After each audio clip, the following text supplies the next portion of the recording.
Ниту прифатена, ниту одбиена. Управните судии воопшто не ни одлучуваа по тужбата на судијата Андреј Димовски против судскиот совет поради оценувањето за унапредување во повисок суд.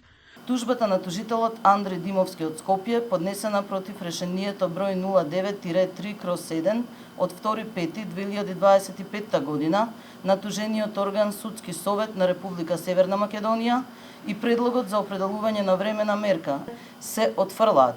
Поради кои причини го сторија тоа ќе се знае откако управниот суд ќе ја објави пресудата писмено. Одбраната најави жалби до висшиот управен, бидејќи според нив судскиот совет не изнал никакви нови докази во однос на тврдењата на судијата дека не бил праведно оценет, односно не му биле доделени соодветни поени за сите услови кои ги исполнува за да добие унапредување во апелација. Иако претходно имало одлука на управниот и врховниот суд во полза на Димовски, судскиот совет сепак не ги испочитувал во оценувањето и носењето одлука. Освен што не ги испочитувале, тие продолжиле со изборот на судии во повисокиот суд.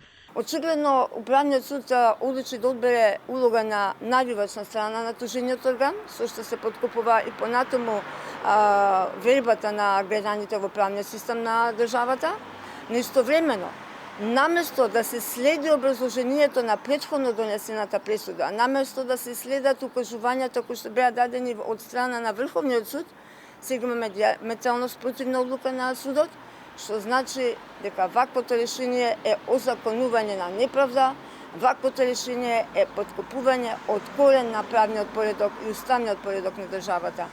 Адвокатот на Димовски вели дека правдата ќе ја бараат и до судот во Страсбург, а не ја исклучуваат можноста да бараат и кривична одговорност, бидејќи според нив судскиот совет не ја испочитувал претходната правосилна пресуда. Претходно бе укажани одредени околности кои што патуваат на непочитување на правосилна судска одлука, а тоа действие непочитување на правосилна судска одлука и непостапување по истата е криминално действие, криминогено битие кој што е определено и уредено во одреден член од Кривичниот законник, така да сепак по поднесено барање тоа ќе биде работа на надлежното јавно обвинителство. Судијата Димовски бара судски да му направи ново оценување и бодување. Доколку се прифати неговото барање, невисокото судско тело ќе треба повторно да изврши оценување на овој судија, што може да влијае на сегашниот избор во апелација, каде беа унапредени 6 судии од граѓанска област.